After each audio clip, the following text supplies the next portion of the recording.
بسم الله الرحمن الرحيم. بسم الله الرحمن الرحيم.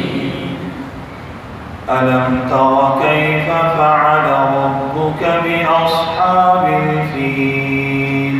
ألم تر كيف فعل ربك بأصحاب الفيل؟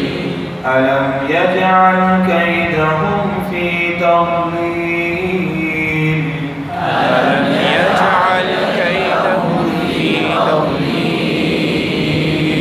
وأرسل عليهم طيرا أبابيل. وأرسل عليهم طيرا أبابيل ترميهم بحجارة من سجيل. ترميهم بحجارة من سجيل فجعلهم كعصف مأكول.